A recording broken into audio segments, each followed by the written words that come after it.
नमस्कार दोस्तों, आपका हमारे YouTube चैनल में एक बार फिर से स्वागत है। किसान दोस्तों, आज बात करेंगे प्याज को हम खुदाई करने से पहले कुछ खास कार्य होते हैं जिनको करने की आवश्यकता होती है। अगर इनको हम कर लेते हैं तो हमारा जो प्याज है उसमें रोग नहीं लगते हैं और वो सड़ता नहीं है, ख़राब नहीं होता है और बिल्कुल पूर्णतः परिपक्व हो जाता है, जिससे कि हमारा जो प्याज है वो बढ़िया होता है और लंबे समय तक उसको हम रोक सकते हैं और उसको मार्केट में अच्छे से बेच सकते हैं। ख़राब होने के चांसेस कम रहते हैं। अगर हमारा कच्चा प्याज रह जाता है, पूर्णतः परिपक्व नहीं हो पाता है, यानी पूर्णतः फसल पक नहीं पाती है, तब ज़्यादा दिक्कत आती है कि हमारी जो कंद है यानी जो जड़ें हैं वो सड़ने लगती हैं और हमारा प्याज बिल्कुल ख़राब हो जाता है, जिसकी मार्केट में कम से कम वैल्यू होती है और अच्छा उत्पादन हम नहीं ले पाते हैं, अच्छे दाम में हम नहीं बेच पाते हैं। लेकिन इससे पहले आपको बता दें कि अगर आपका प्याज अभी खोदने लायक नहीं हुआ है, निकालने लायक नहीं हुआ है, बिल्कुल पका नहीं है, अगर एक दो फूल दिखाई दे रहे हैं तो उनको ज़रूर तोड़ दें।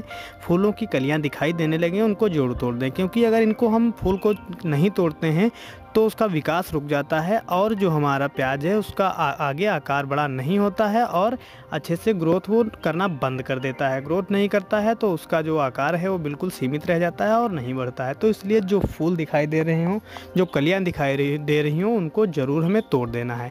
अगर आपका प्याज जो है 35 दिन के ऊपर हो गया है तो आप इसमें बायोवीटा और कुछ एनपीके को मिलाकर आप स्प्रे कर सकते हैं। अगर स्प्रे नहीं करना चाहते हैं तो केवल आप एनपीके का भी छिड़काव कर सकते हैं अगर आपने सिंचाई अभी तक की है। जैसा कि आपको सिंचाई जानते ही हैं कि 8 और 10 दिन के अंतराल पर, इस वक्त 8 दिन के अंतराल पर ज़रूरी करना होता है, तो अपने प्याज में सिंचाई करते रहें। अगर आपका प्याज अभी बिल्कुल खोदने लायक नहीं हुआ है यानी आकार बड़ा नहीं हुआ है, परिपक्व नहीं हुआ है, तो उसको बिल्कुल ना खोदें। और अगर आपका प्याज 80 से 90 दिन का हो गया है, 90 दिन पर प्याज पूर्णतः परिपक्व हो जाता है और खोदने लायक हो जाता है, तब आपको 4-5 दिन पहले जो कार्य करने हैं वो आप अपने प्याज में, जैसे कि आपको दिखाई दे रहा होगा कि ये जो प्याज की फसल है इसको हम बिल्कुल गिरा रहे हैं और इसके ऊपर से जो डंठल होता है उसको हम तोड़ रहे हैं, यानी बीच का जो इसका कमर होती है यानी प्याज की, उसकी कमर को हम तोड़ रहे हैं। ये कार्य कर लेने से क्या होता है, हमारा प्याज जो है पूर्णतः परिपक्व हो जाता है और कम से कम सड़न और गलन के चांसेस रहते हैं।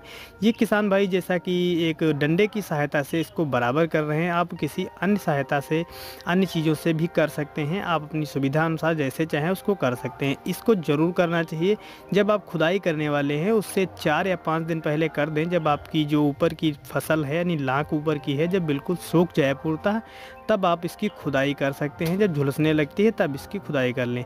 इसको तोड़ने से क्या होता है, जितना भी आकार हमारा बनना होगा, प्याज हमारा आकार पूरा बन जाएगा और पूर्णतः परिपक्व हो जाएगा। अगर किसान दोस्तों यह कार्य आप नहीं कर रहे हैं तो आपका प्याज जो है पूर्णतः पक नहीं पाता है, जिससे कि सड़ने और गलने के चांसेस ज़्यादा रहते हैं। तो ये आप ज़रूर कार्य कर लें।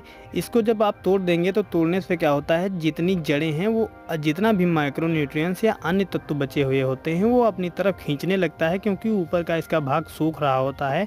तो यह अपनी वेजिटेटिव ग्रोथ को और ज़्यादा बढ़ा देता है और जितने भी माइक्रो न्यूट्रिएंट्स और पोषक तत्व हैं उनको अब्जॉर्ब कर लेता है, अपने कंदों में समाहित कर लेता है, जिससे कि कंद हमारे पूर्णतः परिपक्व हो जाते हैं और बहुत अच्छे से हम इनकी मार्केटिंग कर सकते हैं। लंबे समय तक इसको हम रोक सकते हैं। दोस्तों, इस प्रकार से आप प्याज को जो खुदाई से पहले ये कार्य कर सकते हैं। और अगर आपका प्याज अभी खोदने लायक नहीं हुआ है तो आप बिल्कुल खुदाई उसकी मत करिए और वीडियो इससे संबंधित पाने के लिए हमारे चैनल को भी सब्सक्राइब करते जाइएगा। धन्यवाद।